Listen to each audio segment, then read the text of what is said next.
Title: Air, a Lamborghini sets up task force with CEO weighing in on tariff response. Content: Lamborghini has set up a task force to assess US President Donald Trump's tariffs, with daily meetings involving CEO Stefan Winkelmann to consider the supercar maker's response. We are working constantly on getting updates of the situation, a Winkelmann said in an interview. We have daily meetings, with me personally being involved, and we have people who are constantly analyzing the situation. Winkelmann declined to say how Lamborghini would react, including whether Lamborghini will follow rival Ferrari with price rises. Lamborghini is one of the Volkswagen Group brands shouldering a 25% levy that the Trump administration has imposed on vehicle imports to the US.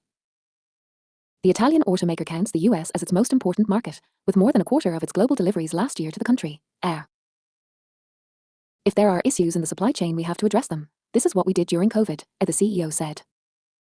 It's too early to predict what is going to happen, but it's clear we are looking very carefully at the development not only of one market but globally. Lamborghini's high-end customers are not immune to market fluctuations such as those caused by Trump's tariffs, Winkelmann added. The brand is not altering plans to invest in technology and innovation for its upcoming models, including in the electric two-door, four-seater GT model it will launch in 2029. Winkelmann said the company is considering two options for adding a production line for its first electric vehicle, expanding the Italian plant that makes its hybrid Urus SE or constructing a new building to the south of it. Title: Stellantis hires McKinsey to help Maserati, Alfa Romeo as tariffs hit. Content: Stellantis has hired McKinsey and Company for strategic advice on Maserati and Alfa Romeo as pressure mounts due to Donald Trump's escalating trade war. Stellantis chairman John Elkann has asked the consultancy to assess options for the brands, including partnering with other companies to access new technology, sources said. While some Asian companies expressed interest, the considerations are at an early stage, the people said. Longer-term scenarios include spinning off Maserati, the sources said. McKinsey has been asked to provide its considerations regarding the recently announced US tariffs for Alfa Romeo and Maserati, a spokesperson for the brand said, declining to further comment. McKinsey did not immediately reply to requests for comment. Elkann is under pressure to turn around Maserati and Alfa Romeo as Trump's 25% auto tariffs threaten to shave billions of euros off Stellantis earnings. The automaker has been offering fresh discounts in the US to ease fears that the levies will make its cars much more expensive. Stellantis was formed in 2021 by combining Fiat Chrysler and France's PSA Group, a move meant to provide scale to better compete with rivals such as a Volkswagen Group and Toyota. But managing 14 automotive brands ranging from Peugeot and Fiat to Jeep and Chrysler has proved challenging. Stellantis shares have slumped 67% in the past year. Maserati recorded an adjusted operating loss of €260 million, $285 million, last year after its vehicle sales slumped by more than half. About 35% to 40% of the luxury car brand's customers are in the US, Maserati CEO Santo Fisili told reporters last month. Every Maserati and Alfa Romeo sold in the US has to be imported as the brands do not have factories outside of Europe. Elkann has no plans to sell the brands to a Chinese rival, sources said. Elkann, who plans to shift output of Maseratis to one of Italy's most underused car factories amid efforts to repair relations with Rome, last month warned that Trump's tariffs could weigh on auto production in the country. Meanwhile, Maserati is stepping up customization of its luxury cars as it seeks to attract wealthier clients and bolster profits. Under former CEO Carlos Tavares, Stellantis cut back investments and shifted production to lower-cost countries, angering politicians, unions, and dealers in its key markets. The automaker has been trying to regain share in the US by cutting prices, boosting incentives, and filling out gaps in its product lineup.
Here's a concise executive summary of the attached PDF, A User's Guide to Restructuring the Global Trading System. Stephen Miran, November 2024. Specifically with your lens as a Canadian automotive dealer with 7 stores in Atlantic Canada. What the report is: a strategic roadmap outlining how a potential second Trump administration could reshape global trade and currency systems. It proposes policy tools like tariffs and currency interventions to correct trade imbalances and reclaim perceived losses of U.S. competitiveness, especially in manufacturing. Key takeaways for you. 1. U.S. tariffs will rise, likely by a lot. Trump proposes 10% across-the-board tariffs and up to 60% on China. Tariffs would likely be graduated over time and could be used as leverage to gain trade or security concessions. Impact on Canadian dealers. If Canada is grouped into a friend tier, tariffs may be lighter, but if not, expect higher costs on U.S. imports, auto parts, or re-exported goods from Asia. 2. U.S. dollar may stay strong, then weaken. Initially, policies, like tariffs, will strengthen the USD. Later, they may weaken the dollar intentionally through multilateral or unilateral tools, like Mar-a-Lago Accord, a Plaza Accord-style global currency deal, targeted user fees on foreign holders of U.S. Treasuries, Treasury and Fed-driven currency weakening. Impact. As a Canadian business dealing in cross-border sourcing, a strong USD helps your parts procurement. But if dollar weakening begins, your costs from U.S. suppliers may rise. 3. Manufacturing revival is a central goal. The plan ties national security to industrial policy, aiming to reshore high-value manufacturing, e.g., chips, pharmaceuticals, EV components. Countries seen as not supporting U.S. security aims may face harsher trade penalties. Impact. You may benefit if OEMs accelerate investment in Canadian or North American assembly to avoid U.S. tariffs. Position your dealership as local content friendly in marketing or supplier discussions. China 4. Market and volatility implications. Tariffs might raise U.S. government revenue while not causing major inflation if currency offset occurs. But large moves in FX, especially RMB devaluation, could trigger serious global market volatility. Impact.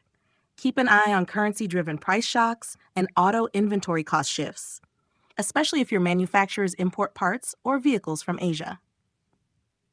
5. Trade will be politicized. Countries may be judged on trade reciprocity, NATO spending, relations with China, Russia, Iran, IP protections and sanctions cooperation. Impact. Canada's position as a U.S. ally could help shield it from worst-case tariffs. But if Canada is seen as ambivalent on China, it may face pressure. Conclusion for you. You're in a sensitive supply chain business. Trump's trade reset may make U.S.-made cars more competitive in Canada, helpful, push OEMs to localize more, potential new sales or sourcing opportunities, raise part or vehicle import costs from Asia, margin pressure. Recommendation: start prepping for parts sourcing flexibility, tracking FX trends, and nudging OEMs toward North American production if they haven't yet. Would you like a one-pager version of this summary or a tariff impact matrix by source country and model origin?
Here's a tariff impact matrix, tailored for your position as a Canadian dealer with 7 stores in Atlantic Canada, using the assumptions in the Trump trade strategy outlined in the report. Assumptions: U.S. global base tariff equals 10%, U.S. tariff on China equals up to 60%. Countries grouped into tiers based on trade and security alignment with the U.S. Currency offset may partially reduce cost impact. Canadian auto dealers are indirectly affected through vehicle pricing, parts costs, and supply availability.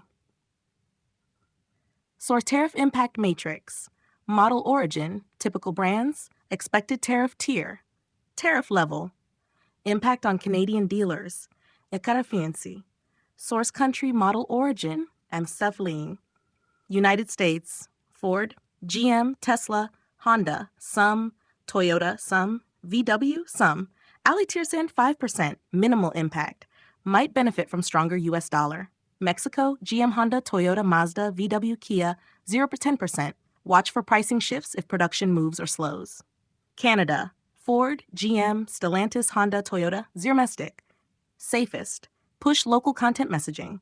Japan, Toyota, Honda, Subaru, Nissan, Mazda, Lexus, mid-tier 10%. May face price increases if imported from Japan versus NA build. South Korea, Hyundai, Kia, Genesis, similar to Japan, incentives or trims may change. China, Polestar, BYD, Volvo, GM EVs, joint venture, Adversary tier up to 60%. Major disruption risk. Avoid reliance on China-built models. Germany, BMW, Mercedes, VW, Audi. Mid to adversary tier, 10%, 30%. Luxury models imported from EU may rise significantly. Yuk Mini, Jaguar, Land Rover, mid-tier, 10-cent places. Potential price increases. Small cars, Hyundai, Suzuki, Mahindra if ever launched, mid-tier, 10%, 20%, unlikely large volume, but watch for subcompact trends. Vietnam SE Asia, some electric scooters, potential EV suppliers, mid to adversary tier, 10% to 30%. High uncertainty for future EV imports. Recommendations. Inventory planning. Favor Canadian or North American built units, VINs starting with 1, 2, or 3. Ask OEMs, which trims models are sourced from China, Japan, Korea, or Germany? Prepare marketing. Highlight assembled in North America badges if tariffs bite. Parts procurement. Start pressure testing supply chains for Japanese, Korean, Chinese components. Would you like this matrix as a printable PDF or integrated into an Excel tool for your managers?